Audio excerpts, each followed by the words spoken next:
Hello guys, तो कैसे हो आप लोग। सबसे पहले एक भाई है जिसका नाम है भारत एपिक्स, उसके चैनल को जाकर सब्सक्राइब कर लो। वो बहुत अच्छी वीडियो बनाता है। वो बोरी क्रिटिकल एडिशन से वीडियो बनाता है महाभारत की, और पूरे प्रूफ के साथ वीडियो बनाता है, पर उसके व्यूज़ नहीं आ रहे हैं। उसके चैनल का लिंक तुम्हें डिस्क्रिप्शन में मिलेगा, जाकर उसके चैनल को सब्सक्राइब कर लो। जय श्री कृष्णा, हर हर महादेव। चलिए वीडियो शुरू करते हैं। तो हेलो गाइस, तो कैसे हो आप लोग। आज ये वीडियो मेरी आवाज़ में आएगी क्योंकि माइकोलॉजिकल डिस्कस की तबीयत ख़राब है। तो आज की वीडियो है भीम वीएस कर्ण के 14वें दिन के युद्ध के बारे में। ये वीडियो हमने बोरी क्रिटिकल एडिशन से बनाई है। अगर आपको हमारी बातों पर विश्वास नहीं है तो वीडियो में दिए गए स्क्रीनशॉट को आप पढ़ सकते हैं और उनको पढ़ के आप समझ सकते हैं। ये पूरी वीडियो बोरी क्रिटिकल एडिशन से बनाई गई है। तो चलिए ये वीडियो शुरू करते हैं। जय श्री राम। होता ये है कि कर्ण और भीम आमने सामने आ जाते हैं। कर्ण भीम के ऊपर काफ़ी स्लोली वार कर रहे थे क्योंकि उन्होंने माता कुंती को ये वचन दे के रखा था कि वो 5 पांडवों को नहीं मारेंगे, उनके 5 पुत्र हमेशा जीवित रहेंगे और वह सिर्फ अर्जुन को ही मारेंगे। वो भीम के ऊपर बहुत स्लोली वार कर रहे थे, पर भीम को लगा कि कर्ण बहुत कमज़ोर है, इसलिए वो स्लोली वार कर रहा है, नहीं तो भाई वो तो पावरफुल वार करता। तो भीम ने क्या किया, उसने कर्ण के रथ को तोड़ने शुरू कर दिया और उसे सारथी को मारना शुरू कर दिया। फिर कर्ण दूसरे रथ पर चढ़ गए। फिर होता ये है, भीम एक भाला उठाते हैं और कर्ण के रथ को मार देते हैं, जिससे कर्ण का रथ फिर टूट जाता है। फिर कर्ण और दूसरे रथ पर चढ़ गए। होता ये है, भीम को लगता है कि भाई वो तो बहुत ज़्यादा पावरफुल है। भीम 31 कौरवों का वध कर देते हैं कर्ण के सामने। कर्ण उनको मना कर रहे थे कि रुक जाओ, पर वो मान नहीं रहे थे। वो अपने घमंड में चूर होके वह 31 कौरवों का वध कर देते हैं। कर्ण का गुस्सा उनके पारे से ऊपर चला जाता है। कर्ण भीम के ऊपर 3 तीर मारते हैं। कर्ण ज़्यादा ज़ोर से तो नहीं मारते, पर इतनी पावर से मारते हैं कि भीम पूरे ऊपर से नीचे तक हिल जाते हैं। भीम को समझ में आ जाता है कि उन्होंने गलती कर दी है, वह कर्ण से नहीं जीत सकते। भीम वहाँ से भागना शुरू करते हैं। भीम भाग के जाते हैं हाथियों के पीछे, मरे हाथियों के पीछे चढ़ जाते हैं और वहाँ पे छुप जाते हैं। कर्ण उन मरे हाथियों को भेज देते हैं। भीम और दूसरे मरे हाथियों के पीछे चढ़ जाते हैं और उनको उठा के कर्ण के ऊपर फेंकते हैं। कर्ण हवा में उन मरे हाथियों को टुकड़े टुकड़े कर देते हैं। तब भीम की मृत्यु सिर्फ 1 तीर की दूरी पे थी। बस 1 तीर लगता भीम का अंत था।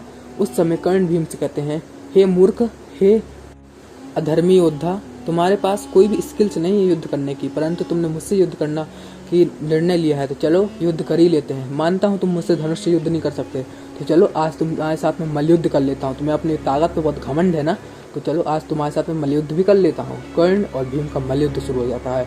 यहाँ पे बोरी क्रिटिकल एडिशन ऐसा कहते हैं कि ऐसा लगता है कि 2 महाबब्बर शेर सामने आ जाते हैं और ये दोनों आपस में जब लड़ना शुरू करते हैं, भीम की बहुत बुरी पिटाई होती है।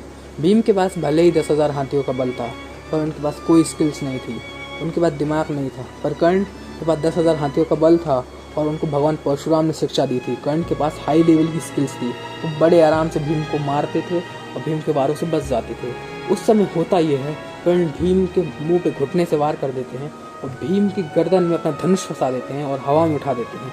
और हवा में उठा के वो भीम को कई सारी गालियाँ देते हैं। वे कहते हैं, हे गवार, हे पागल, हे मूर्ख, हे अधर्मी योद्धा, तुम जाओ और जंगल में जाओ और वहाँ पे जाके फल फूल खाओ और पेड़ों की जड़ों में सो। इसके अलावा तुमको कुछ नहीं आता है।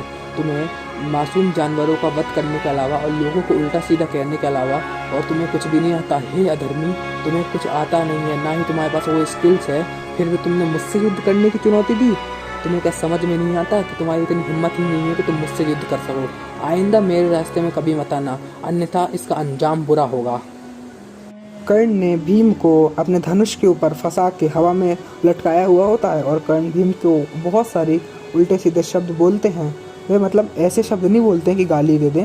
वे भीम को अधर्मी, मूर्ख वगैरह वगैरह कह रहे थे और भीम को समझा रहे थे कि अगली बार से मेरे रास्ते में मत आना।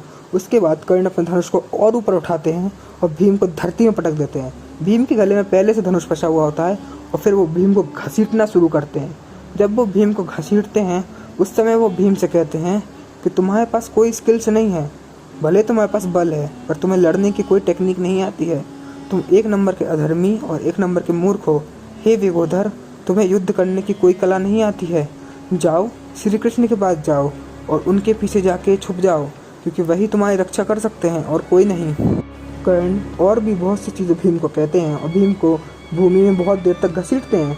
उसके बाद वह भीम को उठाते हैं और भीम की छाती पे लात मारते हैं, जिससे भीम दूर जाके गिरते हैं। उसके बाद भीम वहाँ से भाग जाते हैं।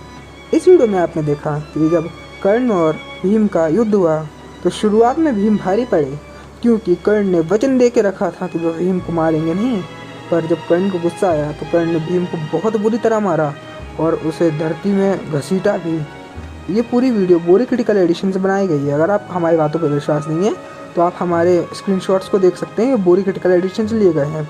आपको ये वीडियो कैसी लगी है कमेंट सेक्शन में बताइए। माइथोलॉजिकल डिस्कस को सब्सक्राइब कर लीजिए, इस वीडियो को लाइक कर दीजिए, इस वीडियो को शेयर कर दीजिए। जय श्री कृष्णा, हर हर महादेव।